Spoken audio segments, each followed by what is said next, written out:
നമസ്കാരം. സകലമാന കേരളത്തിലേക്ക് സ്വാഗതം. ആദ്യം പ്രധാന വാർത്തകൾ. തിരുവനന്തപുരം യൂണിവേഴ്സിറ്റി കോളേജിൽ ഭിന്നശേഷി യുവാവിനെ മർദ്ദിച്ച SFI നേതാക്കൾക്കെതിരെ കേസ്. കന്റോൺമെന്റ് പോലീസ് കേസെടുത്തത് പരാതി നൽകി രണ്ടാം ദിവസം. കോളേജിൽ SFIക്ക് ഇടിമുറിയുണ്ടെന്ന് ആരോപണം. എലത്തൂർ ഇന്ധന ചോർച്ചയിൽ HPCL കമ്പനിക്കെതിരെ കേസ്. ഡീസൽ ചോർന്നത് ഗുരുതര വീഴ്ചയെന്ന് കളക്ടർ.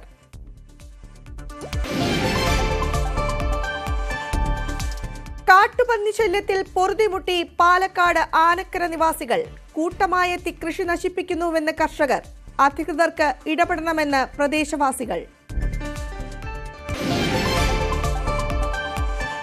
പത്തനംതിട്ടയിൽ സഹകരണ സംഘത്തിൽ ജോലി വാഗ്ദാനം ചെയ്ത് പണം തട്ടി. അഗ്രികൾച്ചർ ഇംപ്രൂവ്മെന്റ് സഹകരണ സംഘം പ്രസിഡന്റിനെതിരെ പരാതി. പണം തിരികെ ചോദിക്കുന്നവർക്കെതിരെ വ്യാജ പരാതി നൽകുന്നുവെന്ന് ആരോപണം.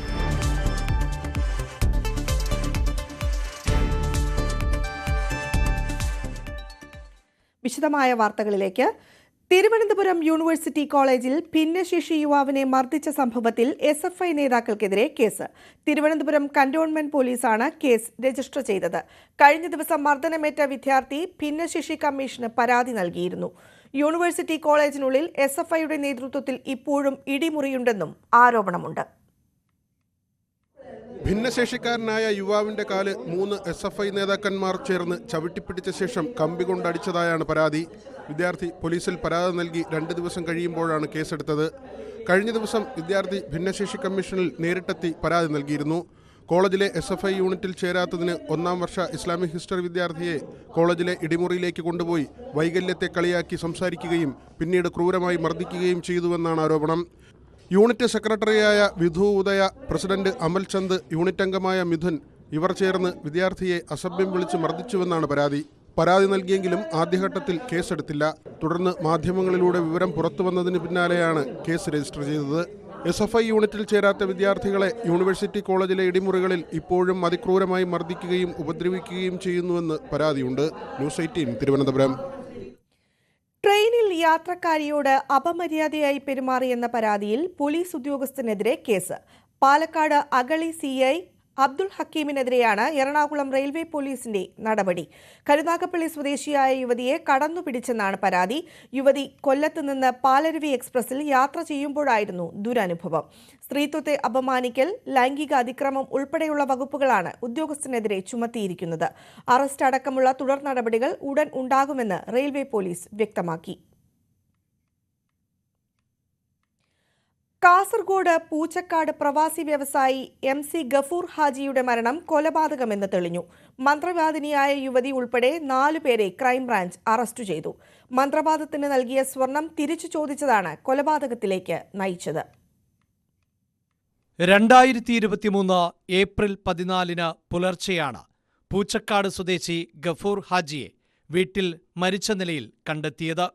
സ്വാഭാവിക മരണമെന്ന് കരുതി സംസ്കാരം നടത്തിയെങ്കിലും സംശയം തോന്നിയ മകൻ അഹമ്മദ് മുസിമ്മിലിൽ ബേക്കൽ പോലീസിൽ പരാതി നൽകുകയായിരുന്നു. തുടർന്ന് മൃതദേഹം പുറത്തെടുത്ത് പോസ്റ്റ്മോർട്ടം നടത്തി. തലക്കേറ്റ ക്ഷതമാണ് മരണകാരണമെന്ന് കണ്ടെത്തി. ഇതാണ് കേസിൽ വഴിത്തിരിവായത്. കേസ് അന്വേഷിച്ച ക്രൈംബ്രാഞ്ചാണ് പ്രതികളെ പിടികൂടിയത്. മന്ത്രവാദിനിയായ മാങ്ങാട് കൂളികുന്ന് സ്വദേശിനി ഷമീമ എന്ന ജിന്നുമ്മ, ഇവരുടെ ഭർത്താവ് ഉബൈസ്, പൂച്ചക്കാട് സ്വദേശിനി അസ്നിഫ, മധൂർ സ്വദേശിനി ഐഷ എന്നിവരാണ് പ്രതികൾ. ഗഫൂർ ഹാജിയിൽ നിന്ന് ഷമീമ 600 പവനോളം സ്വർണം കൈക്കലാക്കിയിരുന്നു. തട്ടിപ്പ് മനസ്സിലാക്കിയ ഗഫൂർ സ്വർണം തിരിച്ചു ചോദിച്ചതോടെയാണ് സംഘം കൊലപാതകം നടത്തിയത്. വീണ്ടും മന്ത്രവാദം നടത്തണമെന്ന് വിശ്വസിപ്പിച്ചാണ് സംഘം ഗഫൂർ ഹാജിയുടെ വീട്ടിൽ എത്തിയത് എന്ന് ക്രൈംബ്രാഞ്ച് പറയുന്നു. തല ചുമരിൽ ഇടിച്ചാണ് കൊലപാതകം നടത്തിയത് എന്ന് പ്രതികൾ മൊഴി നൽകി. കുടുംബാംഗങ്ങളിൽ നിന്ന് ഗഫൂർ ഹാജി സ്വരൂപിച്ച സ്വർണമാണ് സംഘം തട്ടിയെടുത്തത്. ജിന്നുമ്മ എന്ന് പറയുന്ന സ്ത്രീ 596 പവനാണ് അവിടുന്ന് കൊണ്ടുപോയിട്ടുള്ളത്. അത് അന്വേഷണത്തിൻ്റെ ഭാഗമായി ഉദ്യോഗസ്ഥർ പറയുമായിരിക്കും.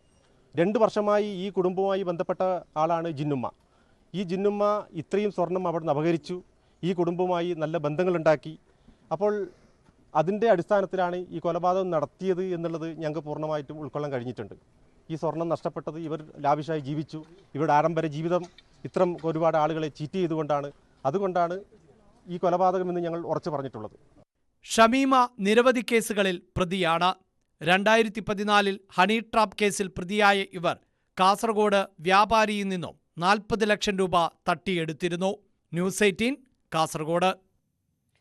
പത്തനംതിട്ടയിൽ അഗ്രികൾച്ചറൽ ഇംപ്രൂവ്മെന്റ് സഹകരണ സംഘത്തിൽ ജോലി വാഗ്ദാനം ചെയ്ത് പണം തട്ടിയെടുത്തതായി പരാതി. പണം നഷ്ടപ്പെട്ട 11ഓളം പേരാണ് പരാതിയുമായി രംഗത്ത് വന്നത്.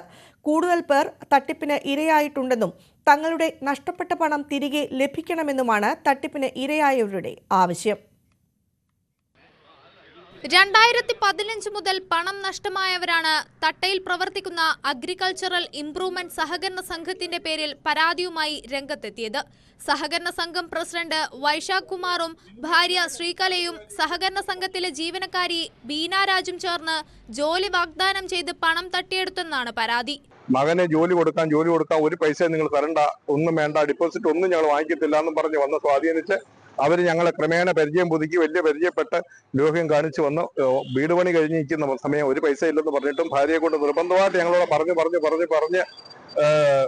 ഭാര്യയുടെ ആഭരണം മൊത്തം പണയം വെപ്പിച്ച് 7.5 ലക്ഷം രൂപ കടമായിട്ട് തന്നാൽ മതി, അതിന്റെ ചെക്കും തന്നു. കടമായിട്ടാണെന്ന് പറഞ്ഞ് വാങ്ങിച്ച. എന്നിട്ട് മാർച്ച് 28 ഞങ്ങൾ ബാങ്കിൽ ചെന്നപ്പോൾ പൈസ ഇല്ല. പിന്നെ ഇയാളെ വിളിക്കുമ്പോൾ അയാൾ ഫോൺ എടുക്കത്തില്ല. വൈശാഖൻ പന്തളം തെക്കേക്കര പഞ്ചായത്ത് മുൻ പ്രസിഡന്റും പത്തനംതിട്ട ജില്ലാ സഹകരണ ബാങ്ക് ജീവനക്കാരനുമാണ്. തട്ടിപ്പിന് ഇരയായവരുമായി സൗഹൃദം സ്ഥാപിച്ച് ജോലി വാഗ്ദാനം ചെയ്താണ് തട്ടിപ്പ് നടത്തിയത്. നിരവധി ആളുകൾ ഇത്തരത്തിൽ വഞ്ചിക്കപ്പെട്ടതായി പരാതിക്കാർ പറയുന്നു. എല്ലാം കൂടെ 4 പവൻ സ്വർണം കൊടുത്തു, അതിനൊരു റെക്കോർഡും ഇല്ല. അതുകൂടാതെ എല്ലാം കൂടെ കൊടുത്ത പൈസയ്ക്കും റെക്കോർഡില്ല. പിന്നെ ഞാൻ ഇങ്ങനെ പലപ്പോഴും അവിടെ ചെന്നു, മോന് ജോലിയൊന്നും വേണ്ട, ഡിഗ്രി കഴിഞ്ഞു, അതുകൊണ്ട് ആ പൈസ ഇങ്ങനെ തരാൻ പറഞ്ഞു. നിങ്ങളുടെ ജോലിയേ വേണ്ടെന്ന് പറഞ്ഞു, നമുക്ക് ആ കോളേ വേണ്ടെന്ന് പറഞ്ഞു. അതല്ലാത്ത ഡിഗ്രി കഴിഞ്ഞാലും 15 ലക്ഷം രൂപ ഡിപ്പോസിറ്റ് ചെയ്താൽ മതി, അവനെ ക്ലാർക്കാക്കാന്ന് പറഞ്ഞു. നമുക്ക് നിങ്ങളുടെ ജോലി വേണ്ടെന്ന് പറഞ്ഞു, പൈസ ഇങ്ങനെ തന്നേക്കാൻ പറഞ്ഞു. അങ്ങനെ ഇതുവരെ തന്നില്ല. പണം തിരികെ ചോദിക്കുന്നവർക്കെതിരെ പീഡന പരാതികൾ നൽകി വൈശാഖൻ ആക്ഷേപിക്കുന്നതായും തട്ടിപ്പിനിരയായവർ ആരോപിക്കുന്നു. 2017-18 ഞാൻ പൈസ കൊടുക്കുന്നത്. അതിനുശേഷം ഇദ്ദേഹത്തിന് 2018 മാസത്തിൽ ഒക്ടോബർ ഇദ്ദേഹത്തിനെതിരെ വേറൊരു ചെക്ക് കേസിൽ അറസ്റ്റ് ചെയ്തതിന് ശേഷമാണ് നമുക്ക് ഇത് മുന്നോട്ട് പോകുന്നില്ല, ഒരുപാട് ആൾക്കാരുടെ തട്ടിപ്പ് ഇടയായെന്ന് മനസ്സിലായി നമ്മുടെ പൈസ തിരിച്ചു ചോദിച്ചത്. ഈ തിരിച്ചു ചോദിക്കുമ്പോൾ അദ്ദേഹം നമുക്കെതിരെ കേസാണ്, ഓൺ ദി സ്പോട്ടിൽ കൊടുക്കുന്ന കേസാണ്. അദ്ദേഹത്തിനെ ആക്രമിക്കാൻ ചെന്നു, പീഡനം പോലുള്ള കേസുകളാണ് അദ്ദേഹം പറയുന്നത്. പണം നഷ്ടപ്പെട്ട 11ഓളം പേർ മുഖ്യമന്ത്രിക്കും മറ്റധികൃതർക്കും പരാതി നൽകിയിട്ടുണ്ട്.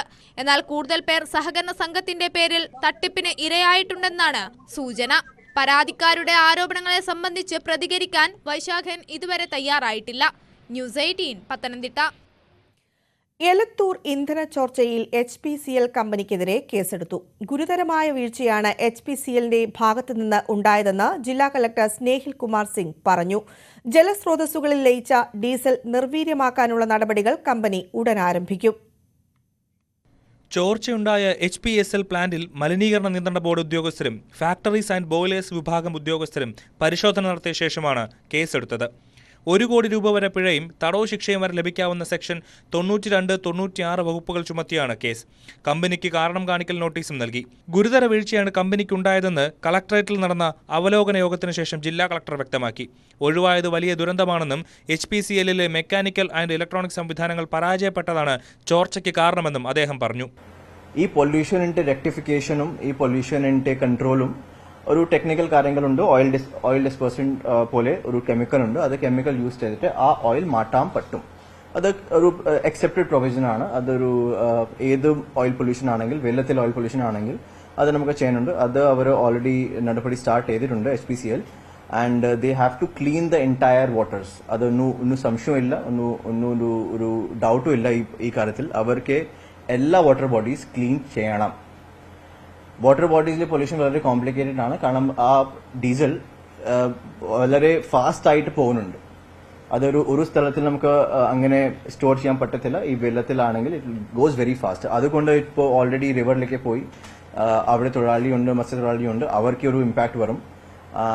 അതിന്റെ ഒരു വേറെ നടപടി നമുക്ക് സെപ്പറേറ്റ് ആയിട്ട് പറയാം. പക്ഷേ ഇമ്മീഡിയറ്റ് ആയിട്ട് വെള്ളത്തിൽ എല്ലാ പൊല്യൂഷൻ ഈ ഓയിൽ ഡിസ്പേഴ്സൻ കെമിക്കൽ യൂസ് ചെയ്തിട്ട് അവർക്ക് ക്ലീൻ ചെയ്യേണ്ടി വരും. ഇന്നലെ വൈകുന്നേരം മുതലാണ് കമ്പനിക്ക് പുറത്തുള്ള ഓവുചാലിൽ ചോർച്ച ദൃശ്യമായത്. 12 വീപ്പകളിലും കന്നാസുകളിലുമായി 2000 ലിറ്ററിലധികം ഡീസൽ ഇന്നലെ ശേഖരിച്ചു. അർദ്ധരാത്രിയോടെ ചോർച്ച നിയന്ത്രണ വിധേയമായെന്ന് അധികൃതർ വ്യക്തമാക്കിയെങ്കിലും ഇന്ന് രാവിലെ മുതൽ ജലാംശം കുറഞ്ഞ ഡീസൽ ഓവുചാലിലൂടെ ഒഴുകിക്കൊണ്ടേയിരുന്നു. നിരവധി പേരാണ് കുപ്പികളിലും കന്നാസുകളിലുമായി ഡീസൽ ശേഖരിച്ചു മടങ്ങിയത്. ഇപ്പോഴും വരുന്നത് നിങ്ങൾ കണ്ടില്ലേ, ക്ലിയർ ഡീസൽ മാത്രമാണ്. ഇതിൽ വെള്ളത്തിന്റെ ആവശ്യമില്ലേ, ക്ലിയർ ഡീസൽ ഇങ്ങനെ ഒഴുകിക്കൊണ്ടിരിക്കും. അങ്ങനെ ആകുമ്പോൾ എത്ര എവിടെ നിന്ന് വരാണ്ടാവും? ഇവരാകെ സേഫ്റ്റി മെഷേഴ്സ് എന്ന് പറയുന്ന സാധനം പഞ്ഞിക്കട്ടാണ്. ഇത്രയും ജനങ്ങൾ ഈ പഞ്ഞിക്കട്ടകളെ വിശ്വസിച്ചാണ് ജീവിക്കേണ്ടത്. ഓവുചാലിലൂടെ ഒഴുകിയ എണ്ണമയം സമീപത്തെ ജലസ്രോതസ്സുകളിലും കടലിലേക്കും എത്തിയിട്ടുണ്ട്. ചില മേഖലകളിൽ മീനുകൾ ചത്തുപൊങ്ങിയതായും നാട്ടുകാർ അറിയിച്ചു. മുംബൈയിൽ നിന്നും എത്തിക്കുന്ന പ്രത്യേക രാസമിശ്രിതം ഉപയോഗിച്ച് വെള്ളത്തിലെ ഡീസൽ നിർവീര്യമാക്കും. മണ്ണിൽ കലർന്നതും ഉടൻ വൃത്തിയാക്കുമെന്നും HPCL അറിയിച്ചു. ചോർച്ച സൃഷ്ടിച്ച പാരിസ്ഥിതിക ആഘാതത്തെക്കുറിച്ച് വിശദമായ പരിശോധനയും ആരംഭിച്ചിട്ടുണ്ട്. ന്യൂസ് 18 കോഴിക്കോട്. ഗോൾഫ് ക്ലബിന് പിന്നാലെ തലസ്ഥാനത്തെ ട്രിവാൻഡ്രം ക്ലബ്ബും ഏറ്റെടുക്കാൻ സർക്കാർ നീക്കം തുടങ്ങി. കൈവശ ഭൂമിയിൽ ക്ലബിന് അവകാശമില്ലെന്ന് വ്യക്തമാക്കി തണ്ടപ്പേർ റദ്ദാക്കി റവന്യൂ വകുപ്പ് ഉത്തരവിറക്കി. ഇത്തരമൊരു അറിയിപ്പ് സർക്കാരിൽ നിന്ന് ഇതുവരെ ലഭിച്ചിട്ടില്ലെന്നും ഭൂമി ഏറ്റെടുക്കാൻ വന്നാൽ നിയമപരമായി നേരിടുമെന്നുമാണ് ക്ലബ്ബ് ഭരണസമിതിയുടെ നിലപാട്. തിരുവനന്തപുരത്ത് വഴുതക്കാടിനു സമീപം കോടികൾ വില മതിക്കുന്ന 5 ഏക്കർ ഭൂമി പ്രമുഖരും ധനാഢ്യരുമായ അംഗങ്ങളുടെ ഉല്ലാസ കേന്ദ്രമാണ് കുടിയൊഴിപ്പിക്കൽ ഭീഷണി നേരിടുന്നത്. കല്യാണ മണ്ഡപവും ബാറും കോട്ടേജുകളും ടെന്നീസ് കോർട്ടുമൊക്കെ ക്ലബിന്റെ ഭാഗമായുണ്ട്. ഭൂമിയിൽ ക്ലബിന് ഒരു അവകാശവുമില്ലെന്നാണ് സർക്കാർ വാദം. ഇതിന് ബലം നൽകുന്ന കോടതി ഉത്തരവുമുണ്ട്. ഭൂമി കണ്ടുകെട്ടി ഏറ്റെടുക്കുന്നതിന് മുന്നോടിയായി റവന്യൂ വകുപ്പ് തണ്ടപ്പേർ റദ്ദാക്കി. ഏറ്റെടുക്കൽ നടപടികൾക്ക് ലാൻഡ് റവന്യൂ കമ്മീഷണറെയും സർക്കാർ ചുമതലപ്പെടുത്തി. സംസ്ഥാന രൂപീകരണത്തിന് മുമ്പ് യൂറോപ്യൻ ക്ലബ് എന്നറിയപ്പെട്ടിരുന്ന ക്ലബ്ബ് 1991 ട്രിവാൻഡ്രം ക്ലബ് എന്ന് പേരുമാറ്റിയത്. പേരുമാറ്റത്തിനൊപ്പം ഭൂമിയുടെ പിന്തുടർച്ചാവകാശവും കിട്ടിയെന്നാണ് ക്ലബ് അധികൃതരുടെ അവകാശവാദം. എന്നാൽ ഇത് ശരിയല്ലെന്ന് കാട്ടി 2017 സ്വകാര്യ വ്യക്തി കോടതിയെ സമീപിച്ചു. ഭൂമിയിൽ ക്ലബിന് അവകാശമില്ലെന്ന് വ്യക്തമാക്കി സർക്കാരും സത്യവാങ്മൂലം നൽകി. ഭൂമിയുടെ പ്രമാണം ഉൾപ്പെടെയുള്ള യഥാർത്ഥ രേഖകൾ ഹാജരാക്കാൻ ക്ലബിന്റെ ഭരണസമിതിക്ക് കഴിഞ്ഞതുമില്ല. ഇതോടെയാണ് ക്ലബ്ബ് സ്ഥിതി ചെയ്യുന്നത് സർക്കാർ ഭൂമിയിലാണെന്ന് 2021 കോടതി ഉത്തരവിട്ടത്. പതിറ്റാണ്ടുകളായി ഭൂമിക്ക് കരമടയ്ക്കുന്നത് തങ്ങളാണെന്നും അതുകൊണ്ട് തന്നെ ഉടമസ്ഥാവകാശത്തിൽ തർക്കത്തിന്റെ കാര്യമില്ലെന്നുമാണ് ട്രിവാൻഡ്രം ക്ലബിന്റെ വാദം. കരമടച്ചതുകൊണ്ട് മാത്രം സ്വന്തം ഭൂമിയാകില്ലെന്ന് വ്യക്തമാക്കിയാണ് ഇപ്പോൾ സർക്കാർ ഏറ്റെടുക്കൽ നടപടികളുമായി മുന്നോട്ട് പോകുന്നത്. ഭൂമിയുടെ യഥാർത്ഥ പ്രമാണം കണ്ടെടുക്കേണ്ടത് സർക്കാരിന്റെ ഉത്തരവാദിത്വമാണെന്ന് ക്ലബ്ബ് പറയുന്നു. അക്കാര്യം ആവശ്യപ്പെട്ട് കോടതിയെ സമീപിക്കാനാണ് തീരുമാനം. ഭൂമി ഏറ്റെടുത്ത ശേഷം പാട്ടത്തിൽ നൽകാമെന്ന നിർദ്ദേശവും സർക്കാർ മുന്നോട്ട് വച്ചതായി സൂചനയുണ്ട്. ന്യൂസ് 18 തിരുവനന്തപുരം. ഇനിയൊരു ഇടവേള.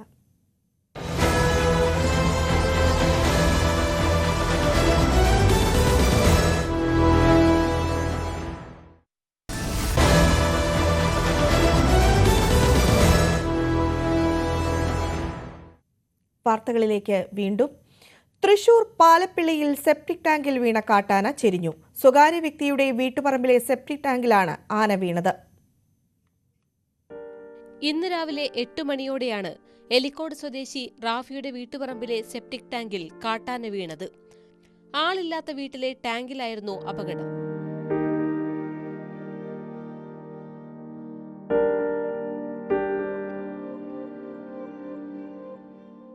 നാട്ടുകാർ അറിയിച്ചതോടെ വനംവകുപ്പെത്തി ആനയെ രക്ഷപ്പെടുത്താൻ ശ്രമം തുടങ്ങി. എന്നാൽ പിൻകാലുകൾ മണ്ണിനടിയിൽ കുടുങ്ങിക്കിടക്കുകയായിരുന്നു. JCB എത്തിച്ച് മണ്ണ് മാറ്റിയെങ്കിലും 4 മണിക്കൂറിലേറെ മണ്ണിനടിയിൽ കിടന്ന കുട്ടിയാന അവശനിലയിലായി. മലർന്നു കിടന്ന ആനയുടെ തലഭാഗത്തെ മണ്ണ് നീക്കവേ ചലനം കുറഞ്ഞുവന്നു. പിന്നാലെ ചരിയുകയായിരുന്നു. ന്യൂസ് 18 തൃശൂർ. നീലഗിരിയിൽ വനംവകുപ്പ് ജീവനക്കാർക്ക് നേരെ കാട്ടാനയാക്രമണം. വാഹനത്തിനടുത്തേക്ക് ഓടിയെത്തി ആക്രമിക്കുകയായിരുന്നു. വാഹനത്തിന്റെ ചില്ല് തകർന്നു.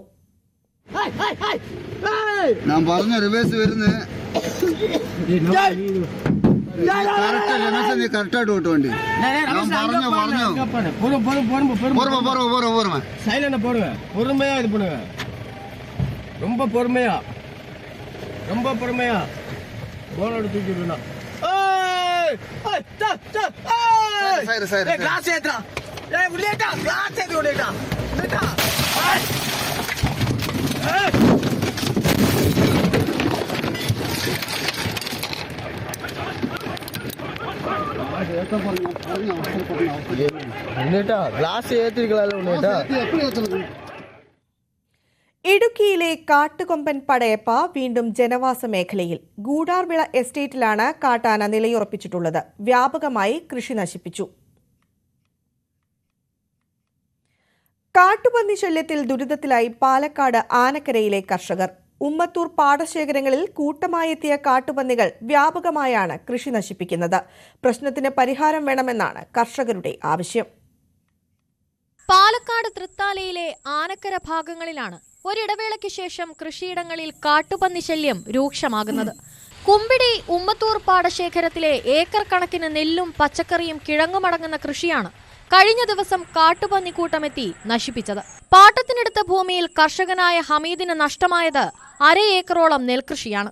2 മാസം കൂടി പിന്നിട്ടാൽ കൊയ്യാറായ പൊന്മണി ഇനത്തിൽപ്പെട്ട നെല്ലാണ് കാട്ടുപന്നികൾ വ്യാപകമായി നശിപ്പിച്ചത്. ഇവിടെ മൊത്തം 45 ഏക്കർ 50 ഏക്കർ അടുത്തിന്റെ ഇവിടെ അതിൽ ഏതാനും സ്ഥലങ്ങളിലൊക്കെ ഇത് എത്തിയിട്ടുണ്ട്. ചില സ്ഥലങ്ങളിൽ ചില ആൾക്കാർ മാത്രമേ ഒഴിവായിട്ടുള്ളൂ, മിക്കവാറും ആൾക്കാർ ഇതിൽപ്പെട്ടവരാണ്. ഇപ്പോൾ കൃഷിയിടങ്ങളിലേക്ക് ഇറങ്ങാൻ തന്നെ ഭയമാണെന്നാണ് കുമ്പിടി മേഖലയിലെ കർഷകർ പറയുന്നത്.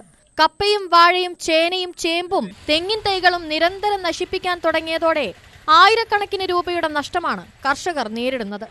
മണ്ണിലേക്ക് എന്ത് നട്ടുവെച്ചാലും രാത്രി കൂട്ടത്തോടെ എത്തുന്ന കാട്ടുപന്നികൾ പൂർണ്ണമായി നശിപ്പിക്കുന്നതാണ് പതിവ്. അതിനാൽ അടിയന്തരമായി അധികൃതർ കൃഷിനാശം വരുത്തുന്ന കാട്ടുപന്നികളെ നിയമാനുസൃതം ഇല്ലായ്മ ചെയ്യാനുള്ള ഇടപെടൽ നടത്തണമെന്നാണ് കർഷകരുടെ ആവശ്യം.